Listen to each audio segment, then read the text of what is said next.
Hello, everyone, and welcome to this podcast episode of the LGB Alliance Switzerland. Today we have a very special guest, Graham Linehan, the famous co-creator of Father Ted and the It Crowd, a successful writer, comedian, and all-round funny, hilarious guy. Welcome, Graham. Oh, thank you. Pleasure. So, I guess we have to start with the elephant in the room, which is that you, as you came back from Heathrow in September this year, you were arrested. 5 policemen were there because of 3 tweets you wrote. If I could just quote the tweets, we're not censored here. So the first tweet was, if a trans-identified male is in a female-only space, he is committing a violent, abusive act. Make a scene, call the cops, and if all else fails, punch him in the balls. The second tweet, you said that an image of a trans activist march is a photo you can smell. And in a third tweet you wrote, I hate them, misogynists and homophobes, fuck 'em. Which are interesting tweets, but they arrested you for it. What happened? Well, the UK is going through a very strange time at the moment where it seems like the police have abandoned their role as, people who protect the public from criminals and taken on a sort of, I don't know, the role you might have found priests in the 90s in Ireland taking, or the 80s in Ireland, sort of moral stewardship that they've taken on without any discussion from the public. And because there's never really been a proper conversation about what trans means and who's trans and who's making all these demands of the public at the moment, they just they believe everything that trans activists tell them. And trans activists told them that these tweets were very offensive and harmful. And, like the first one, the long one is sort of like basic safeguarding advice you would give to any young girl going into a ladies, because, they have a right to expect a single sex space because that's what the law says. And I didn't think there was anything wrong with giving that advice to the general public. The second tweet was about trans activists specifically, so I don't know why I was arrested for that one. And the third tweet, which said misogynists and homophobes, I do believe that trans ideology is a homophobic and misogynistic campaign aimed to remove the meaning of sex and primarily aimed to invade women's spaces and recruit young kids into what is a very damaging cult that could see them visiting hospital for the rest of their lives. So yeah, I'm not a fan of the trans movement. I think that it is for some reason has captured the imagination of people without anyone being particularly fond of it. It's very strange. They've just assumed it's exactly the same as the civil rights battles of the past, and they're just going with it. And of course, it's not the same as the civil rights battles of the past, because when black people were fighting for their rights and gay people were fighting for their rights, they were not imposing themselves in spaces. They weren't trying to force everybody to use new language and all this sort of stuff. So it's not really a civil rights campaign. It's simply a campaign by men to try and get a better kind of position in life. Yeah, could we actually dig into your critique of trans ideology? What are the points which you find objectionable about? Well, the first thing I noticed was how aggressive it was to women, and how, for it to survive, it had to create a whole group of women that it considered evil. And that kind of reminded me more of Nazism than anything else. The fight, the locating of an enemy and putting all the ills that trans activists suffer on the enemy seemed to me a process of dehumanization. So that's another thing that I felt, well, this isn't a civil rights issue, this is something else.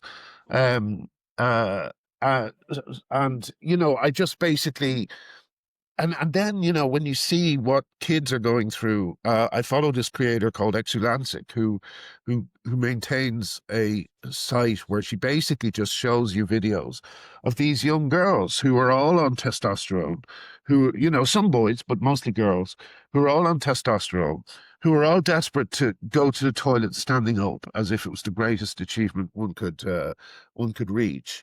And are all destroying their bodies in a search for something they can never achieve. And what really gets me angry more than anything, I think, is that these kids have not been told that this stuff will happen to them. And I mean, there was one video of a young girl last night who was told a doctor wouldn't work with them because the doctor said to her something like, "Well, you're going to die of sepsis anyway." you know and sepsis seems to be a way that's killing off a lot of these kids, and no one's talking about it. No one's warning these kids. The cone of silence that trans ideology needs to survive is not just a free speech problem. It's a problem in that we cannot speak honestly about the dangers of the movement. So yeah, I felt that the best way of breaking people out of the spell was by shocking them and by making them laugh and by showing them that was nothing to be scared of.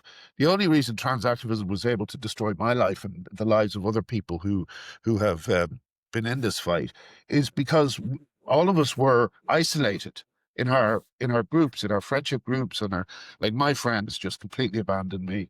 Um, and I was left to kind of defend myself with no backup from anyone. And so as a result, you sound like a crank, but all you're saying are the normal things that, most of them would agree with about sex, but they're too cowardly to step in. So that's basically, I felt that, I also felt that, the third aspect that I think is very damaging, and I want to get ahead of as well, is the attack on language. The idea that let words mean some things and words mean other things. The attempt to create a subcategory of real women by calling them cis women. All these little tricks that trans activists do. Dave Chappelle said it best. He said that trans activists make up words to win arguments, and that's exactly what they do. You know, so all of that stuff kind of piled up together and meant I just looked at it and just thought, well, this is clearly terrible and clearly wrong. And when I speak up against it, other people will join me. And of course, that didn't happen. Yeah, yeah. So we have this aspect of the misogyny and homophobia, but we can get to that later. But there's this dynamic where in every country, even in Switzerland, if you speak out on it, you will get punished. I mean, we have a man in Switzerland, Mr. Brünnisholz, who said on Facebook that skeletons can't be trans, and he's going 10 days to jail now because of that, because he refuses to pay the fine. But Yes. in your case particularly, I mean, as a man who is kind of ensconced in the arts, that is a very toxic environment in this kind of context. So it must have been very hard for you to even raise your head above the parapet, and you must have been immediately, assaulted with, defamation and exclusion and so on. Could you tell us a bit about that? Yeah, well, it was like it went on for a few years of just desperately trying to get people to speak up for me and to help, and then after a while realizing that no one was going to. I spoke to so many different people, asking for them to at least make me not look so isolated.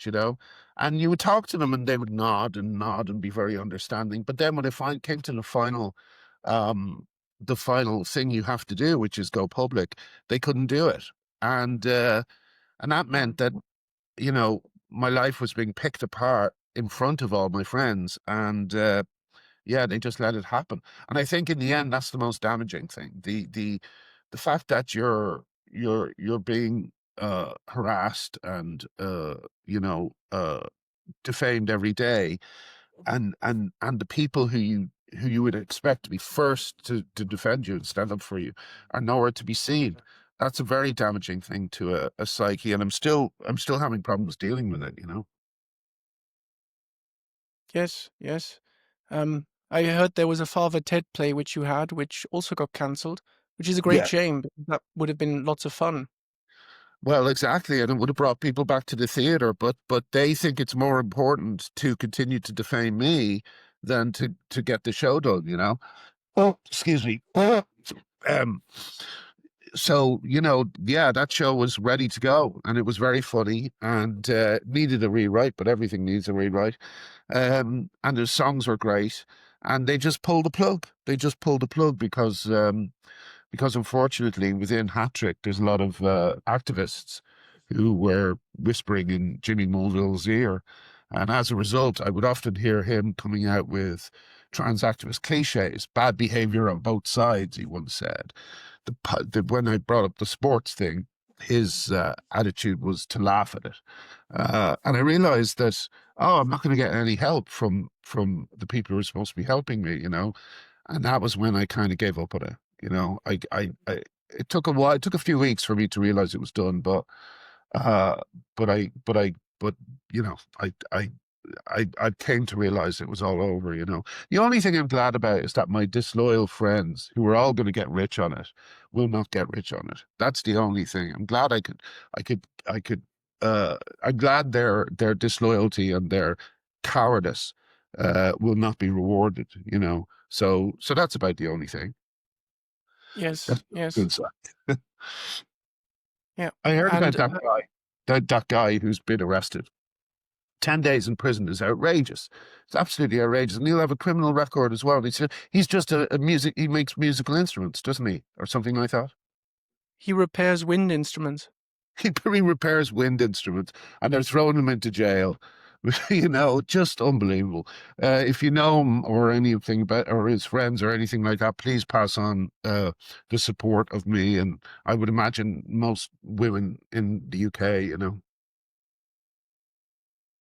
I will, I will. Actually, I interviewed him today as well, and we're inviting him to a discussion called "What Can You Say Anymore" in Zurich on Tuesday, and we got him as a speaker, luckily. So that's Right. good. Yep. Good, good, good. Yeah. Well, the great thing about this fight is that you end up meeting lots of brave people and lots of people who, it's very satisfying to know because like, even though as I say, we're all isolated within our communities, within our work, wherever we're isolated. But when we come together at an event like GenSpec, it's so inspiring because you're surrounded by people who took the brave step, who fought for their kid, who stood up to teachers and psychologists and prevented them from a form of basically gay conversion therapy, which is what trans what affirming care actually is. It's conversion therapy, but it's the most evil form I think we've seen since the heavily religious conversion therapy attempts of the past. It's even worse in some ways because at least those were trying to just break people psychologically. But what trans does is it destroys the body so that there's no chance for, say, a young man who was convinced he was a woman to revert back to that and to be a young gay man. That chance is being stolen from them because their bodies are being destroyed as well. Absolutely, absolutely indeed. I mean, recently I actually made a just to inform you of what's happening in Switzerland, because I was reading Hannah Barnes's book. I think it was Hannah Barnes' Time to Think, a very good book. Yeah, And in there you had all these statistics and so on how many of the minors that went through these clinics in Britain, kids and so on, were same-sex attracted. So I asked the Office for National Statistics in Switzerland, of the many minors, dozens upon dozens, or lots that yeah. do these transition surgeries, how many of them are same sex attracted? And they wrote back and said, we don't have this data, we don't consider it relevant. So Absolutely. They're all protecting themselves, because one day there's going to be a reckoning. They're going to say, you know, they're going to have to look the kids in the eyes, or they'll now be adults, and they're going to have to tell them why they allowed them to go under the knife or take these drugs on the basis of absolutely no evidence.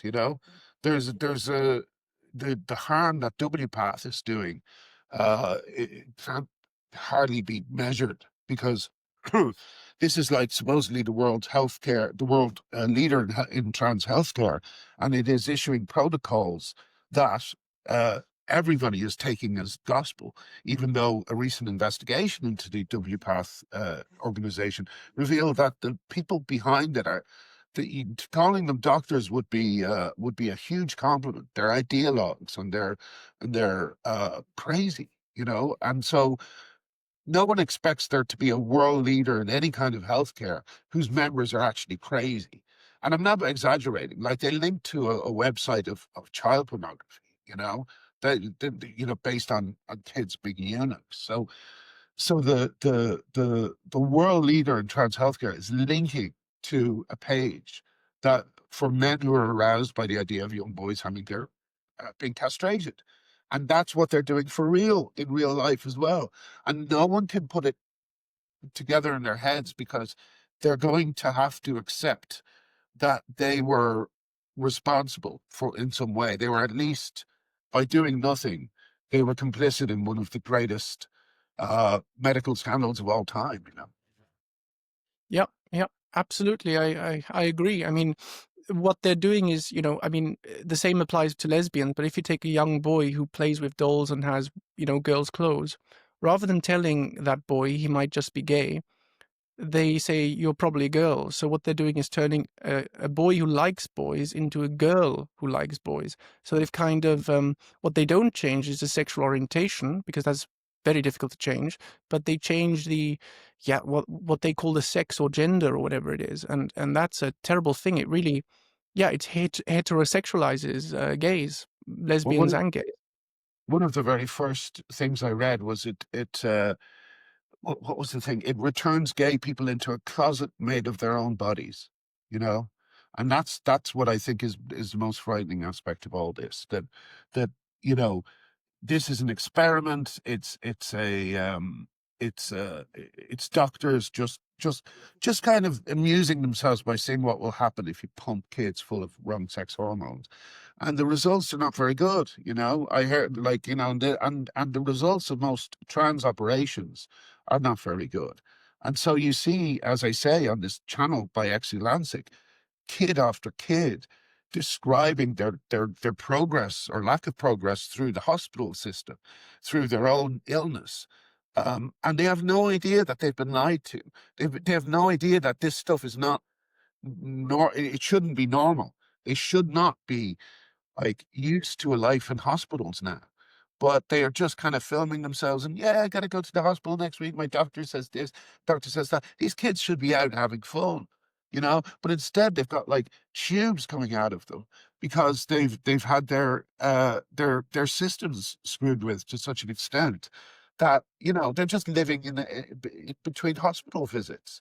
It's so crazy that I still have to shake myself sometimes and make myself realize that I haven't died, you know, because like it's so upside down. It's so strange that I don't know. I still just can't get used to it. You know, I still can't get used to the craziness of it, the upside downness of it.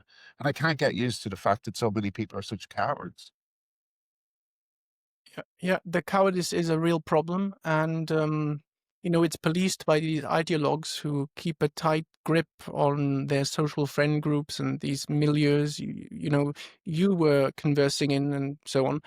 Um, the the thing is, if you look at it, the establishment seems totally on board with that. I mean, the courts and so on, particularly in Switzerland and so on, also, you know, in Germany and probably France as well, and Europe, and in how do young people get this kind of misinformed? It must be sort of indoctrination in schools, probably, misdirection by certain parents who have wrong ideas. But some people have spoken of a social contagion fueled by social media. What's your theory on what misinforms them?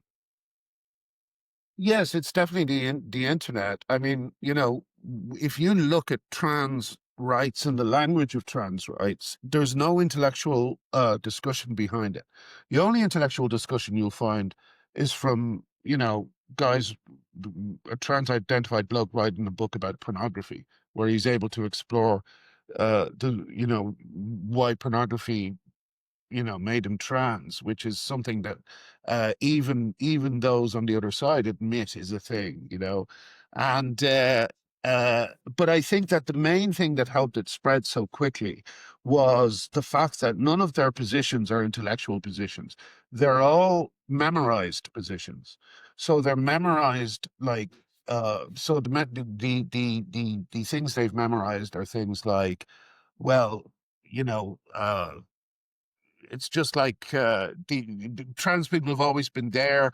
They're just making themselves known now, which I remember being fooled by for a few seconds until I realized, wait a second, that's nonsense. How did they manage to escape detection for the last however many centuries? Why wasn't Shakespeare writing about them? In fact, if Shakespeare had been writing about them, then his comedies, most of which are based on sex swaps, would not be funny, would not make sense. Well, they're not funny anyway, but you know what I mean. Um, but basically, people were able to come up with about 10 phrases that they say to each other in a kind of a replacement for discussion and a substitute for real debate about this issue. And they return to these, you hear them over and over again. You hear things like tiny minority of people, most vulnerable in society. And you hear all these things, but you don't see any evidence. You don't see it backed up. And in fact, the truth is that a lot of these men who are trans-identified are far more of a danger to society than society is to them.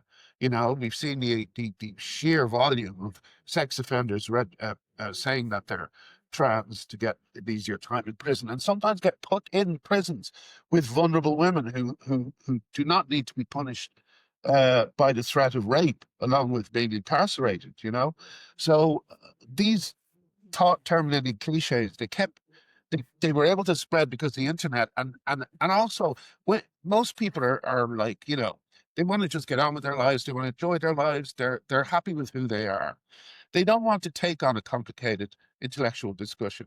So providing them with a menu of things they can say that sound good, but are actually thought terminating cliches, I'd say is a relief for some people. Oh, here's something where I don't have to read too much to know what it is. I don't have to look into it too much. I can just repeat these key phrases and I will be okay. And sure enough, when you go outside of these phrases, when you mess with these phrases in any way, they go nuts. They go absolutely nuts because this is the script, and we're changing the script. Yeah, yeah. I like the term "thought terminating cliches." That does sound, and arguments. That does sound exactly like what's going on. I Yeah, mean, they literally stand there and chant "all trans women are women" like some dogma, like an incantation.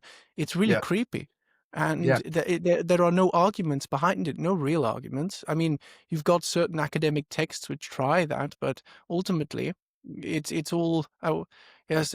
I think Rod Little said it's a jumper knitted by a fool, and you can pull at the thread and it all comes apart quite quickly, something like that. yes, absolutely. And that's why there's so little discussion of it. I mean, when you see trans discussed in a kind of a TV show or anything like that, the discussion about the transness of the person has been skipped. And we've moved straight on to, well, what do you do? Oh, what's your everyday life like? So you've the hilarious site of, you know, there's a quiz show on called Only Connect. And it's basically just the people who run it are all just obsessed with this and just fill it with trans women. And there was one couple that was a straight couple who said they were queer.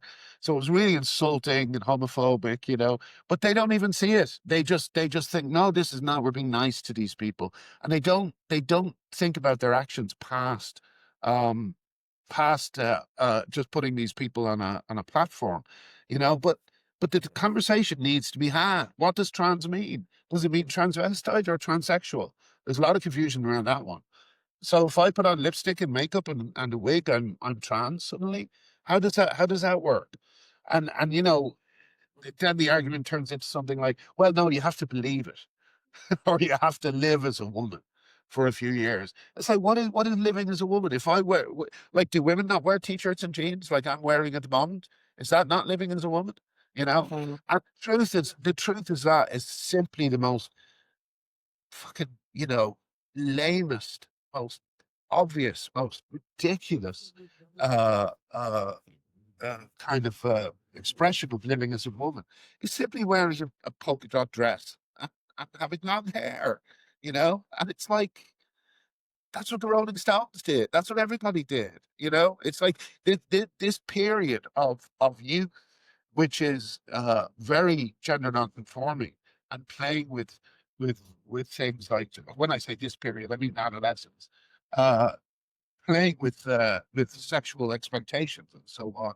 It's all very healthy, but it ends. It has an ending, and then people move on to form their real selves. That's not based on just a series of provocations, but the trans movement says that no, these provocations, that is who you are, and you have to be like this for the rest of your life.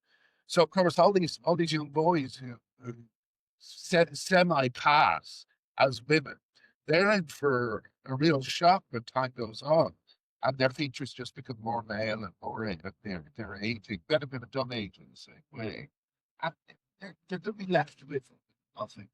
So it's uh so yeah. Sorry. Anyway, I forget to go through, but I've been rambling on for a while. No, it's all right. It's all right. I mean, those are interesting thoughts. I suspect. I don't think you'll be invited to the BBC. Am I right in that?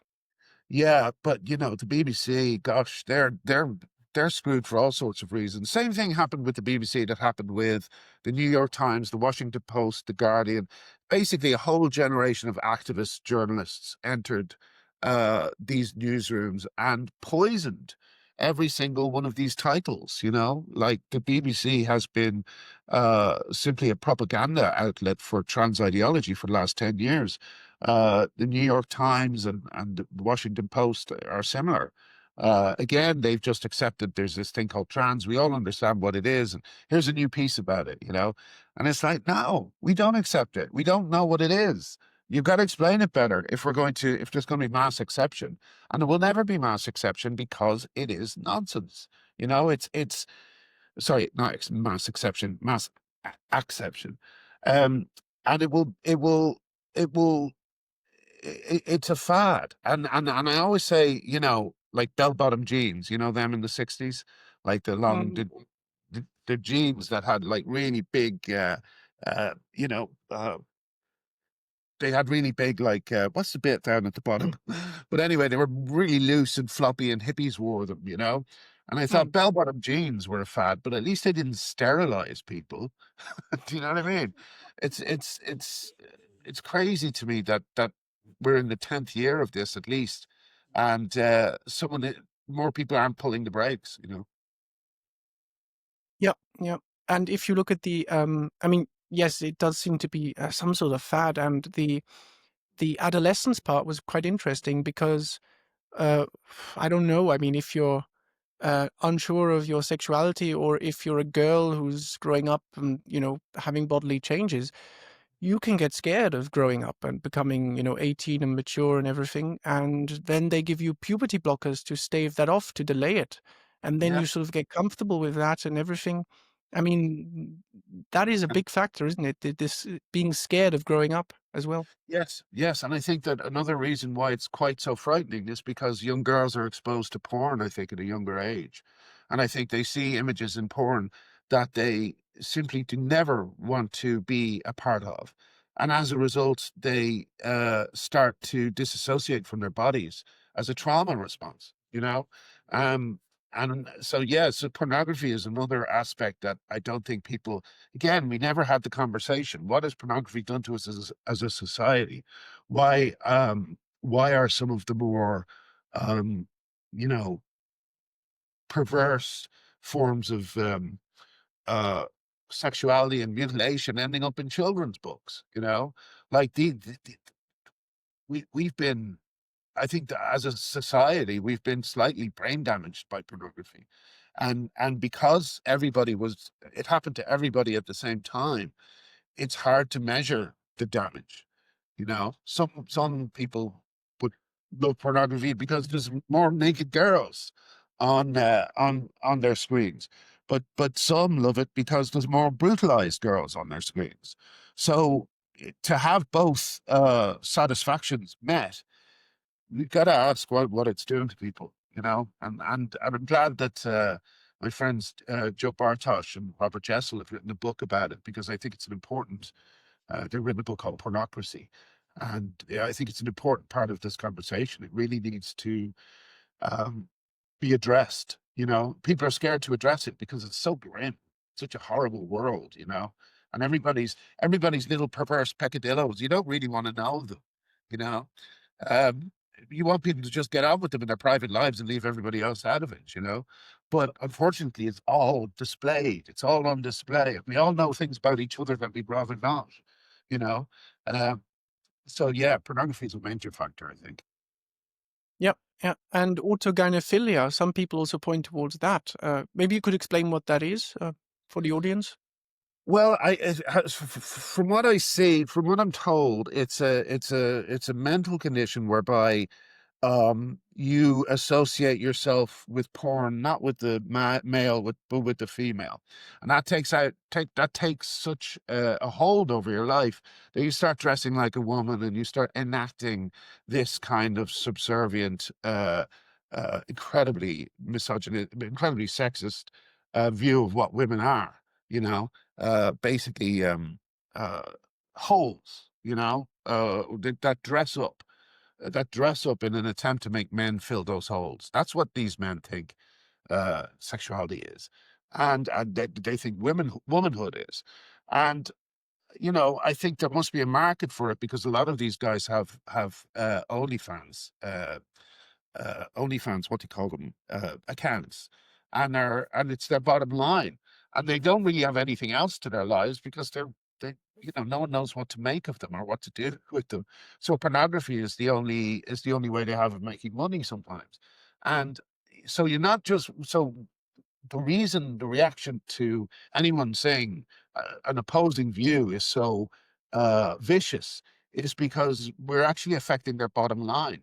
They're making, you know, it's not just a lifestyle choice; it's money. They're making a lot of money from this, you know. So in the same way that Stonewall used to make money from going into businesses and telling them lies about what the public, what the law meant, you know. So there's a lot of money, and whenever you come up against money, whenever you come up against, you know, people's ability to make a living, you're going to meet resistance. And I would rather all these people were able to get on with their lives and make a living any way they want. But don't tell me it's a civil rights movement. You know, don't Yeah, tell me it's liberation. You know? All it is men devoting their lives to pornography. You know, and it's actually a very sad thing.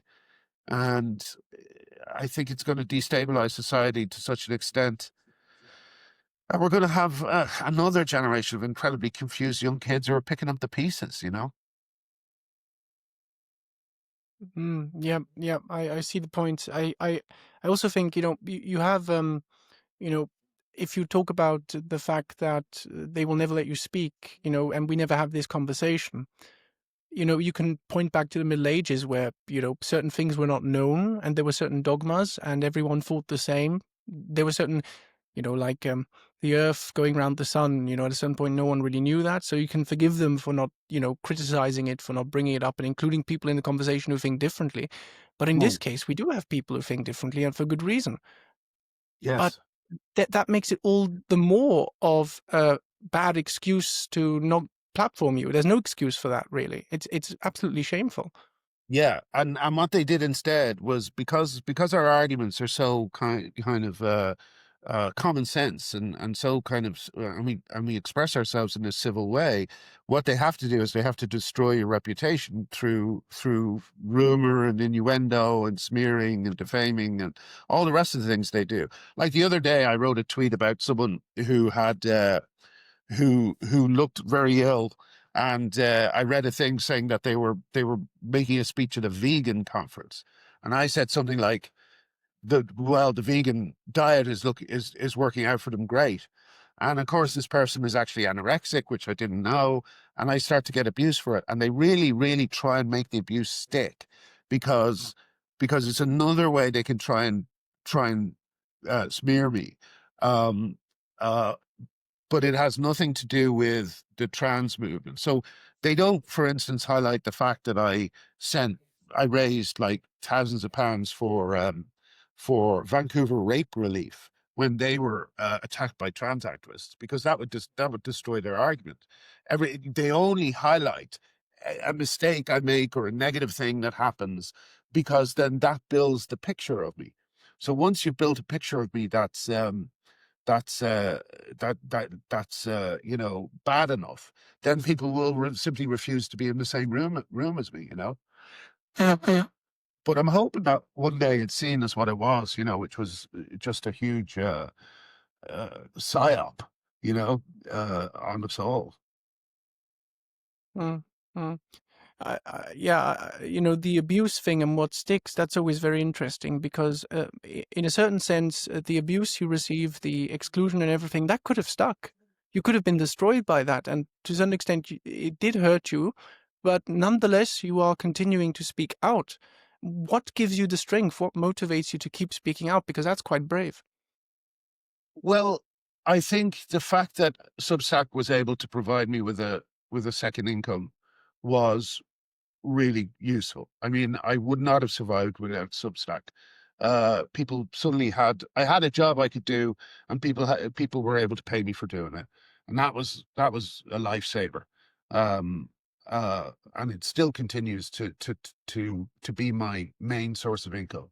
Um, so yeah, so once I realized I could do that and survive, I was okay. I felt a lot better about things, and while I love writing comedy, and I think I'm better at writing comedy than anything else I do, um, if I'm going to be stopped from doing that, then I'm happy to write journalism, especially journalism on such an important issue, especially journalism that I'm hoping eventually will bring some of the people involved in this scandal to justice. So I feel I say it's not so much bravery as it's very satisfying work. It's just very satisfying work. I can't bear these bullies who work in the dark, so exposing them is a joy. And they're completely humorless. I mean, in that tweet I quoted at the beginning, you said kick them in the balls, and of course the joke is they're pretending to be women, so they shouldn't have any balls, but nonetheless you can kick them in the balls. That's funny. Yeah, And and also it was punch them in the balls, which was a joke about the height differential between men and women. you know, so like it's like yeah, they don't have a sense of humor. They don't have any compassion for people who have been put through what I have. They just see the world as, they have enemies and they want to beat their enemies. That's it. They don't really see anything beyond that. So yeah, I like being a bit of an obstruction to them. yeah, yeah, yeah.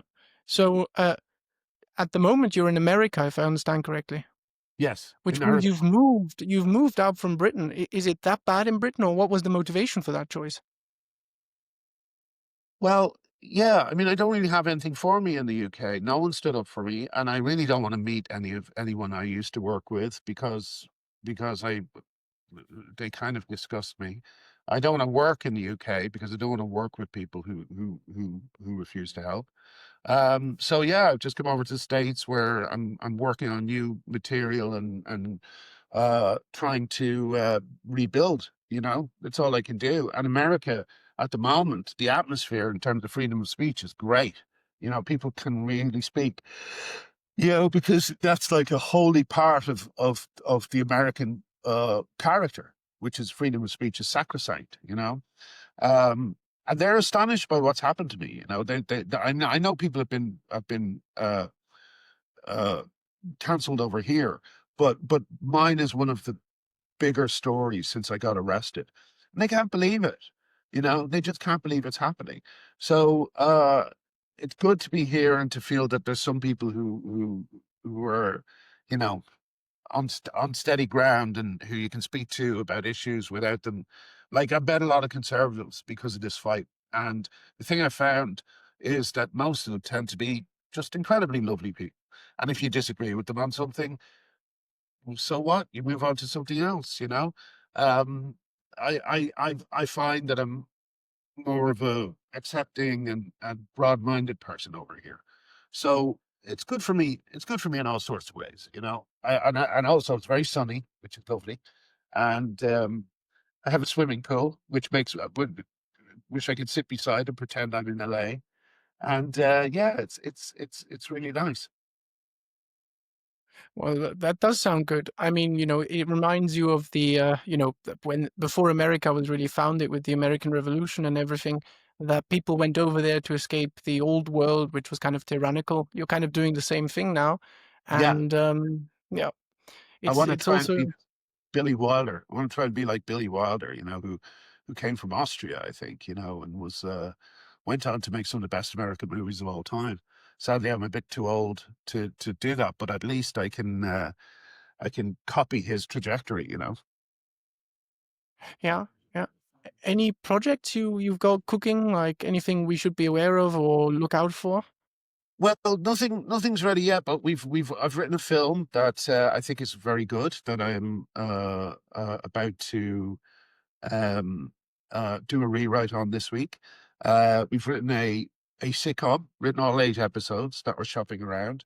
And the final thing is a drama based on an incident in America that we think sort of kicked off the whole woke thing. Um, that's sort of based on, it's kind of like Chernobyl or Lost, in that it's about a terrible event that begins the show, and during every week we kind of see the events that lead up to that event, or the events or the things that come off the event. And yeah, I think it's going to be good. It's going to be, it's really, and if we don't get, you know, if we end up being cancelled, we can't do it one way. We'll do it another. You know, we'll do a podcast of it if we have to. You know. Yeah, yeah. Yeah, it's always just as a last thing, it's always interesting when you talk to conservatives how nice they are, as you say, and a lot of people just don't take that step. And I think they know that they're very nice, but they don't want to experience that because that would destroy their worldview about the enemy they've created, which is interesting. Um, That's it. That's it. Exactly. You know, where I mean, can the Charlie hmm? Kirk thing was the best example. The Charlie Kirk thing, like, I don't know whether you've looked through his old videos, but I can't see one example of him being cruel or rude to an ideological enemy. Even those who tried to goad him or troll him, he was very patient with and very sympathetic to. Was constantly trying to break through that surface they presented to try and find a human being to beneath. And that's great, you know. I mean, gosh, if there's a vision of Christianity that I can go for, it's that one. You know, I mean, I know he didn't believe that homosexuality was right, but he never seemed to be willing to impose that view on people. He just seemed like a decent bloke, and so when he died, I could not believe the campaign that still there trying to vilify him as a demon. You know, it's shocking what they've done to him.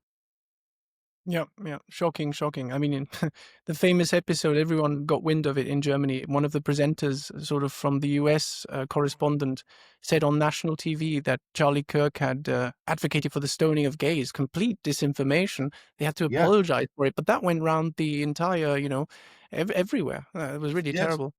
I'm glad he apologized at least. That's something, you know. Like, you know, I remember, I know that stoning thing, and he was criticizing someone else for using a bit of the Bible that suited their interpretation.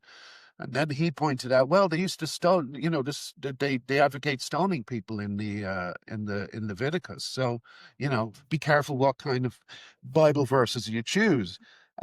Which is a great argument, you know, especially since he was a biblical scholar. But of course, that's ignored, and that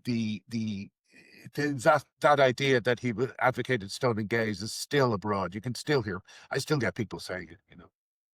Yeah. So, where can people follow you? Is it Twitter? Is it what are the handles there? How do people follow you?